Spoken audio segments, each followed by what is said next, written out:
জামালপুর এবং শুরু। গাইবান্ধা হ্যাঁ, মানে দুইটার সীমান্ত এলাকায় থাকে, দুই জেলার। ওহো, আচ্ছা, মানে এমনি তো পড়ছে হইলো গাইবান্ধা, তাই না?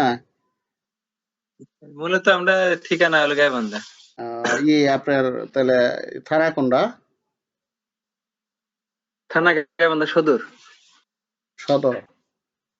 আহ, জি। আসছিলেন কি দিকে কোনো সময়? গাইবান্ধা, না, গাইবান্ধা যাইনি। গাইবান্ধা যাই নাই, বগুড়া গেছিলাম, শেরপুর গেছি, ময়মনসিংহ ওই গেছি। লাইনে গেছিলেন তাহলে। জি। ময়মনসিংহ থেকে জামালপুর কাছে, আমরা চলাচল গাইবান্ধা জামালপুর দুদিকে আছে। না, গেছিলাম, শেরপুর গেছিলাম, তারপরে ও, বগুড়া গেছিলাম, ময়মনসিংহ। আপনার বাসা তো ঢাকা না, কোন জায়গায়?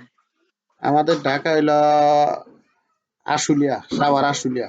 ওই যে উত্তরা ও, মেট্রো রেল স্টেশন হুম আছে হুম, না, উত্তরা উত্তর, জি। ওই স্টেশন থেকে আপনার মনে করেন 10-15 মিনিট লাগে আমাদের এখানে আসতে। গাজীপুরেও থাকছি অনেকদিন আমরা, গাজীপুর ওইদিকে ঢাকার উত্তরে যাওয়া হয়েছে কম আর কি। ইনিশিয়াল মনে হয় হয়েছে নাকি। Yes. গাজীপুর কোন জায়গায় আছিলেন? গাজীপুর ভাওয়াল কলেজের ওখানে ছিলাম, গাজীপুর চৌরাস্তা। তাই?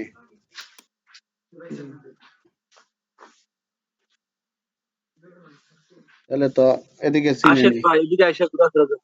বাদামের সময় আসেন, আর কিছুদিন পরে আসেন, আসলে এখানকার। বাদাম বাদাম আপনাদের ওদিকে হয় না? হ্যাঁ হ্যাঁ, আপনাদের। হয়। কি বাদাম? চীনা বাদাম? সিনেমা। কি কি মাটি কি? লাল মাটি এই নাকি? যে বালু মাটির ভিতরে। বালু না, লাল মাটিত না, বালু মাটিত। চরে? হ্যাঁ, চরে। আহ, চরে না আপনার কি বলে এই পাড়ায় বাসা হলো গিয়ে ইয়েতে, কিন্তু চরে এতে আবাদ হয় আর কি, পাশের এলাকায় হয়। আপনাদের ওদিকে নদী আছে না?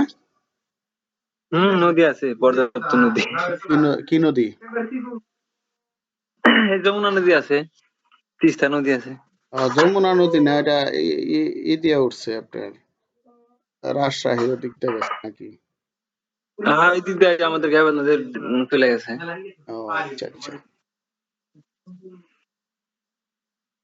না, যাবো তো, সব জায়গায় যাওয়া পরে, বিষয় হচ্ছে কোন কাজে কোন দিকে যাওয়া লাগে ঠিক নাই।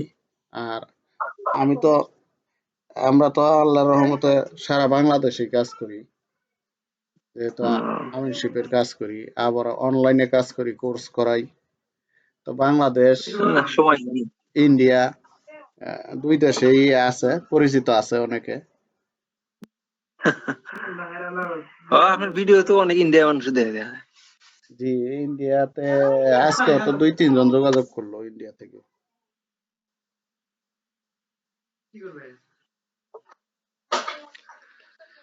আপনি ওই যে পাঠাবো না আপনার ওখানে, ওই যে ছোট দূরবীক্ষণ ইয়াগুলা যে আছে, দূরবীন কোর্স গুলা। কোর্স করবেন নাকি? কোর্স না, ওটা কিনতাম আর কি। কিনবেন? এই কয়দিন আগে তো একজন একটা বিক্রি করলো, 15,000 টাকা বিক্রি করলো, সুন্দরই আছিল, বুঝছেন? এখন আমার বলছিল, আমি কইছি যে আমার লাগবো না, এই আমার সাথেই কাজ কেউ করবে আর কি। পাইলে ওরকম জানাই। হ্যাঁ, এমনি তো নতুন কিনতে গেলে একটু বেশি লাগবে, আর ওইটা কাজ করে নাই, কোনো কাজই করে নাই। এ চায়না থেকে আইনা একদিন খালি কাজ করছিল, নতুন ঠেকাই পড়ছে, বিক্রি করে দিছে। আর সে আবার এত কাজকর্ম করে না, ওই আমি যা কদিন ডাকি আমার লগে আসে। এই হলো বিষয়। ও আচ্ছা। বুঝেন নাই? ওই নকশাগুলা যে আছে ওইটার আমাদের এলাকার কি আছে? আপনার আছে গাইবান্ধার নকশা কি? আপনার দুই একটা। কোনটা কোনটা লাগে আছে? কি কি নকশা আছে আপনার ওইখানে? সিএস আমাদের আছে? এখানে বিআরএস আছে, আমাদের সদরের মধ্যে একটা মধ্যে আছে সিএস বিআরএস, আর সিএস সব আরএস বেশি। আর এস সিএস নাই? আরএস, এসও আছে। মেলা আছে আর এস হইলেই চলবে, এস আর এস বিআরএস তিনটা হইলেই চলবে। আহ, না বিআরএস পাওয়া যাবে কিনা জানি না, তো আরএস, এসএস, সিএস এগুলি আর কি আমাদের কাছে থাকতে পারে। ঠিক আছে, আরএস তো হ্যাঁ, অবশ্যই থাকার কথা আর কি, এটা আমি যতটা জানি। এটা তো সব জায়গায় থাকার কথা। আর কাজ তো আরএস এই বেশি হচ্ছে, তাই না? আমাদের জি এদিকে জি, বিএস, আমি আর এস যেখানে বেশি থাকি বিআরএস বিএস একটা মজার হচ্ছে। নতুন হইছে তো। আমি যেখানে থাকি সেখানে বিএস হচ্ছে, তারপরও মনে করেন কাজ কিন্তু আরএস এই বেশি হচ্ছে, আরএস এর দিয়েই চলতেছে। আমাদের এই দিকে আসলে হয়ে গেছে তো, রিপোর্ট বিআরএস হয়ে গেছে, কাগজে বের হয়েছে, মানে নতুন হবে শুরু হইলো আর কি। নকশা কি পুরা থানার লাগে? না না, দুই কয়েকটা মানে সীমান্ত এলাকায় তো দেখা যায় দুই তিন থানা তা লাগে আর কি, মানে তিন তিন থানার নিলে থানার। নিতে পারবেন, আমাদের কাছে আছে। ঠিক আছে, আপনার কোন থানা এগুলি আমার লেখা দিয়ে না, আমি চেক দিবনি কতগুলি আছে আপনার আমি জানাবনি। তারপর আমাদের কাছ আচ্ছা থেকে ঠিক আছে। মোটামুটি চিপ রেটেই নিতে পারবেন, কাজ করতে পারবেন, বুঝলেন না? আর নকশা মোটামুটি 100-100 রেজুলেশন পাইবেন, যেগুলি আপনার ওই পাবেন জেলা প্রশাসকের কার্যালয়ে, ঠিক সেম নকশাগুলি আমাদের কাছেও পাবেন। আচ্ছা।